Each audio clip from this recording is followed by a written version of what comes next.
All right, this is my quick overview on Undock, which is a company that is trying to save the calendar so they can save the world. Undock is the fastest way to find time to meet with anyone. Say hello to the super calendar with scheduling that works like autocomplete. So off the cuff, I think a lot of people, when they hear this, they're like, great, sounds like Calendly, or, it sounds like a scheduling tool. And they would be right. Their initial go-to market, from my perspective, has been to take what Calendly has done and build that out kind of in their own OS. But what I think is really interesting about Undock is it's not a scheduling tool. It's a tool to own your calendar, save the calendar. Right? Don't save scheduling, save the calendar.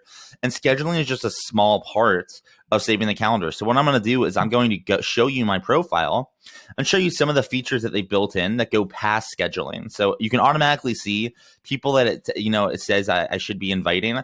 They know how many times I met with individual people. And I can invite them on Undock. So they're all automatically tracking my contacts.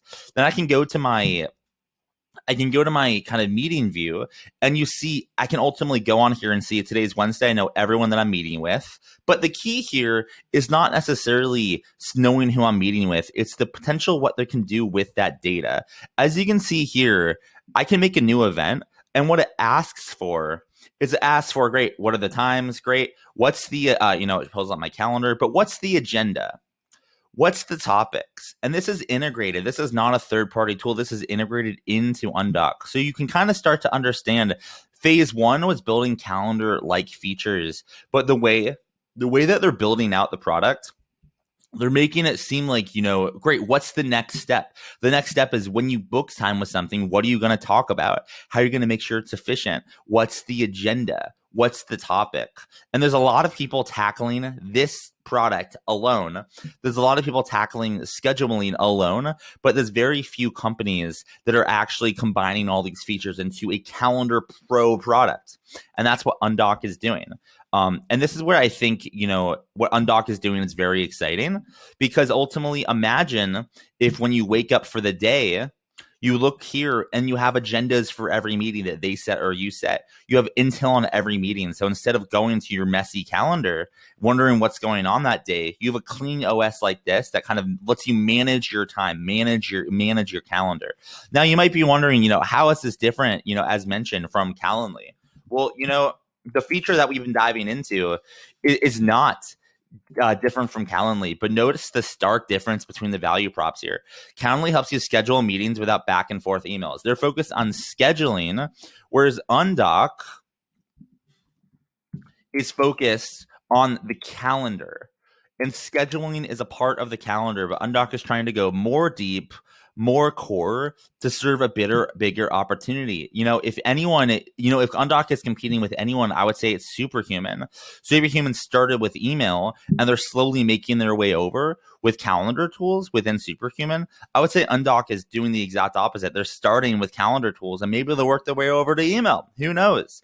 But I'm really excited by Undock for the reasons mentioned. The fact that it's a more core technology. They're covering more bases, which makes it more valuable for its users. But another thing that I really like about Undock is how they think about their launches. So the reason Undock kind of got on my radar for the second time is I kept saying they're pushing for their second launch, Undock 2, and now and forever. And if you see, if you check out their big launch, first of all, this is not a normal company does not do this, right? This is a very cool launch idea from Undock. And ultimately, you can see 2.undock.com. And the way they were promoting this was similar to Steve Jobs. It was similar to Apple. They promote their product launches, very similarly to some of the world's most important companies, specifically Apple. And, as you can see, the graphics are great. The presentation is great. And there's just something about this team. I can't say exactly what it is.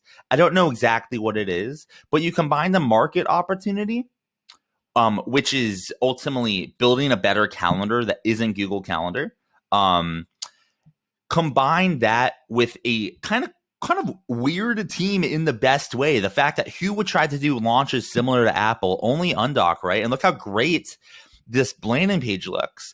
Ultimately, if we go back to the website, let's look at their Undock 1 looked like. Let's see what Undock 1 looked like. See, look, you can already see they're improving.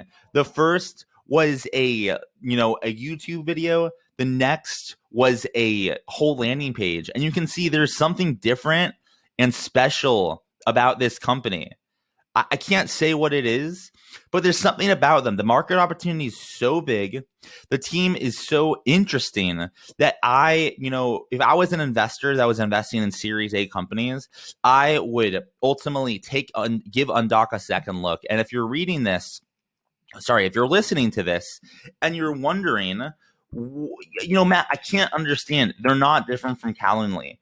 I need to get this through to you. Their first feature, their initial feature, I agree. It's very similar to Calendly. With that said, that is a feature on a larger product. If they build tools to help you manage agendas, help you manage your time, help you master your calendar, then Calendly can slowly get phased out because Calendly is just a feature. So it takes a little belief here. You have to believe that they're going to be able to do what they say they're going to do. But I think with the market opportunity, with the kind of the team that is launching great products, that's moving very quickly, and with the types of investors that have invested in Undock, one of which I'll say is Active Capital, which I'm a huge fan of Pat over there. I think there's something going on here. I think there's signal, and I think it's worth taking a second dive into if you want to invest in this space, but you don't know a winner yet. So I think it'll be Undock.